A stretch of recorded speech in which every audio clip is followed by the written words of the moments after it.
Le plateau des Glières fut le théâtre de la première bataille de la résistance française. En ces lieux, selon Maurice Schumann, le porte-parole de la France libre, 500 Français affrontèrent durant 14 jours 12 000 Allemands. La glorieuse bataille se solda par 400 soldats allemands morts pour 100 Français et 300 soldats allemands blessés pour 100 Français. En 1973, lors de l'inauguration du monument des Glières, qui commémore la première bataille de la Résistance, André Malraux évoqua dans son discours cette bataille en rendant hommage aux maquisards qui affrontèrent à moins de 500 combattants 20 000 soldats allemands surarmés.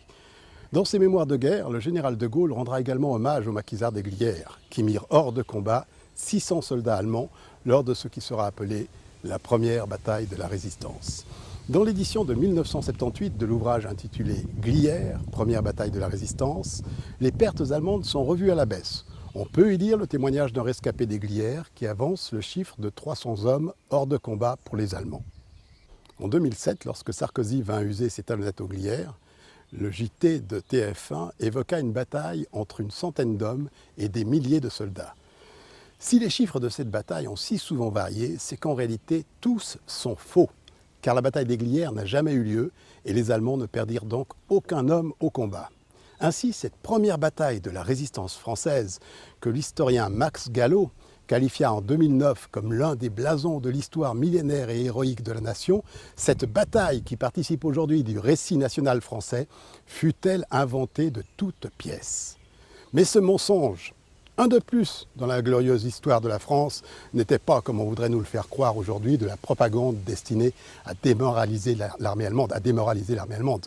C'était la propagande avant tout destinée aux Alliés. En effet, Washington avait prévu d'imposer à la France, dès la Libération, un statut de protectorat abolissant toute souveraineté française en la plaçant sous un gouvernement militaire américain. Afin d'éviter cela, De Gaulle avait besoin de faire croire aux Alliés à une extraordinaire résistance française qui soit propre à effacer la collaboration active de la France avec les nazis. C'est pourquoi De Gaulle fit demander aux résistants de Savoie d'établir une base d'attaque contre les Allemands aux Glières en s'engageant à leur faire parachuter des armes ainsi qu'un bataillon de soldats britanniques en renfort. Les résistants reçurent des armes et un encadrement militaire pour les inciter à rester sur place. Mais pas un soldat ne fut parachuté aux Glières. Réalisant que les renforts n'arriveraient jamais, les résistants des Glières s'enfuirent en abandonnant les armes parachutées avant même que les soldats allemands ne donnent l'assaut. Bon nombre d'entre eux furent capturés dans la débandade et furent fusillés ou déportés. L'officier allemand chargé de rédiger le carnet de compagnie détaillant les modalités de l'intervention sur le plateau des Glières écrira « Il est 16 heures lorsque l'objectif assigné est atteint. Sans la moindre résistance de l'ennemi, la compagnie a atteint l'objectif de la journée sans avoir subi aucune perte. » Ainsi, la première bataille de la résistance française est une pure invention. Cette bataille n'a jamais eu lieu et si la propagande a perduré jusqu'à nos jours, c'est parce qu'elle fut ensuite destinée aux Savoisiens afin de leur faire oublier que le seul ennemi héréditaire de la Savoie était la France, qui a envahi et occupé la Savoie à plusieurs reprises. En 1600, Henri IV envahit et occupe la Savoie. En 1630, Louis XIII envahit et occupe la Savoie. En 1690, Louis XIV envahit et occupe la Savoie. En 1792, la République française envahit et occupe la Savoie. En 1860, le Second Empire envahit et annexe la Savoie. Cette annexion a perduré jusqu'à nos jours. En 1945, la Savoie n'était française que depuis 85 ans. De plus, à cette époque, le traité d'annexion était suspendu depuis 5 ans et la France ignorait comment elle allait pouvoir le remettre en vigueur, car elle venait de signer la Charte des Nations Unies qui interdit les annexions. Finalement, la France ne fit pas enregistrer le traité d'annexion auprès de l'ONU, espérant que cela passerait inaperçu et continua d'annexer les esprits en Savoie. C'est qu'en 1945, il fallait faire oublier aux Savoisiens que les résistants, souvent de simples réfractaires au STO, s'étaient davantage battus contre les milliers de miliciens français qui furent envoyés en Savoie par la France de Vichy que contre les Allemands. C'est un fait, les résistants en Savoie ont tué plus de Français que d'Allemands. Tom Morel, le héros des Glières, n'a pas tué un seul Allemand et s'est fait abattre par un Français. Quant au plateau des Glières, à part une escarmouche avec une patrouille de reconnaissance, il n'a connu aucun combat. Et sur les 105 tombes du cimetière de Morette, seuls 2 contiennent les corps de maquisards morts au combat. Le seul combat qui eut jamais eu lieu à Morette fut un combat entre Savoisiens et républicains français. En 1793, plus de 5000 Savoisiens tinrent tête aux envahisseurs français. Le combat cessa faute de munitions côté savoisien et les Français pillèrent les vallées pendant 3 jours. Fermes pillées et détruites, meurtres, viols, incendies, églises saccagées, voilà ce qu'il en coûta aux Savoisiens d'avoir refusé de partager les valeurs républicaines que leur apportaient les Français. On est bien loin de l'antique droit de la guerre européen, maintenu longtemps par le Saint-Empire et qui épargnait les populations civiles. Le terrorisme est inhérent à la révolution mondiale légale, comme la République française s'est enrichie culturellement en maroquinades et autres traditions ottomanes au fur et à mesure de ses alliances stratégiques. Après tel ravage, souffrance et désolation en nos terres bénies, l'amnésie savoisienne se comprend mieux. Et la procession qui avait eu lieu à Thônes chaque année pour honorer la mémoire des victimes des envahisseurs français cessa en 1941 pour laisser place aux commémorations du glorieux combat des Glières. Le pire, c'est que durant la dernière guerre, la Savoie n'était plus française puisque le traité d'annexion avait été suspendu. Ce traité n'étant plus en vigueur, la Savoie revenait à la situation antérieure, elle redevenait savoisienne, car elle avait été libérée de ses liens d'allégeance envers sa dynastie juste avant l'annexion. Ainsi, de 1940 à 1948, période pendant laquelle le traité d'annexion fut suspendu, la Savoie retrouva ses droits, en particulier sa neutralité perpétuelle issue du Congrès de Vienne et reconnue internationalement. Cela signifie que les pays qui ont importé leurs conflits en Savoie durant cette période, en particulier la France et l'Allemagne, se sont rendus coupables de crimes de guerre. Et aujourd'hui, la propagande s'est encore amplifiée. À l'école, on n'apprend pas à nos enfants l'histoire de la Savoie, mais l'histoire de France.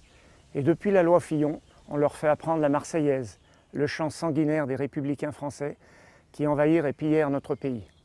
Puis, on les emmène par quart entier visiter le musée érigé à la gloire de la résistance à Morette.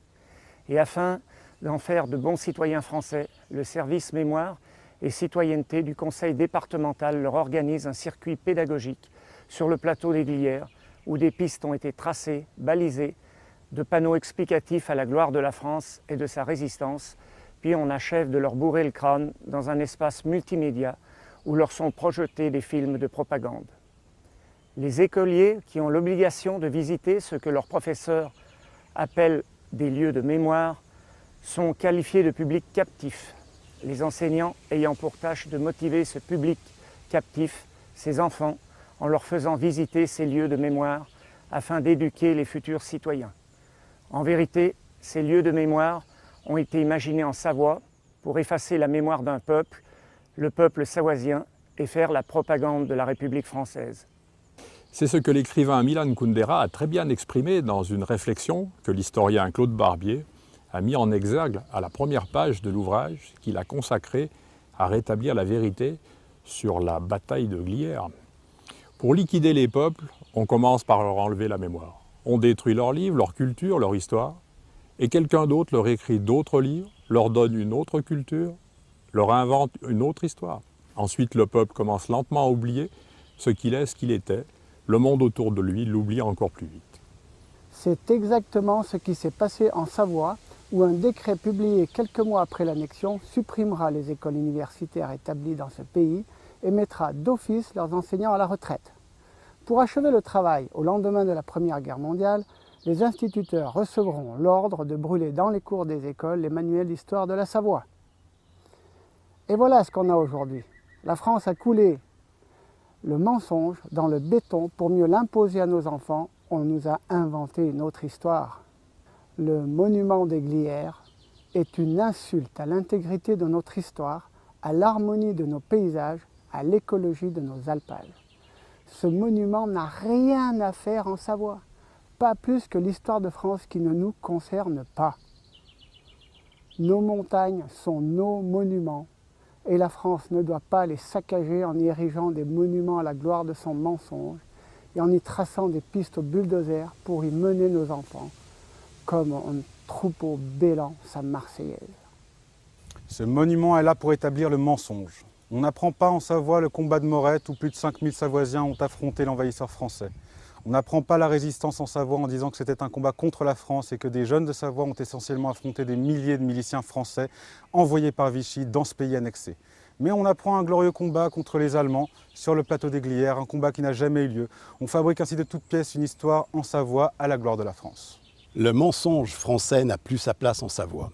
En ce lieu, où souffle encore son esprit, Nous en appelons aujourd'hui à la résistance contre la puissance annexante.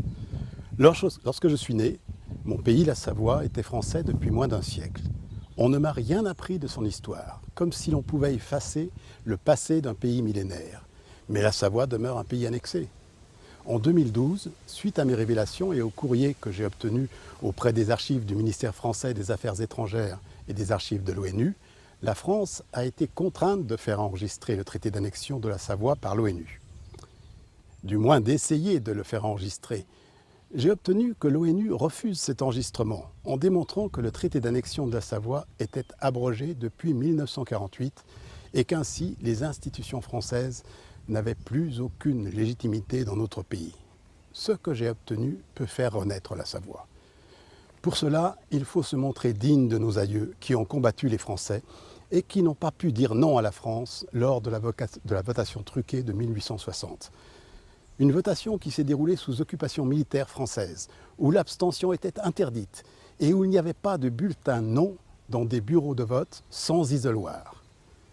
Pour nos aïeux, pour l'avenir de la Savoie, disons enfin à la France le non qu'ils n'ont pas pu lui dire. En ce jour de printemps, la Ligue savoisienne s'est éveillée.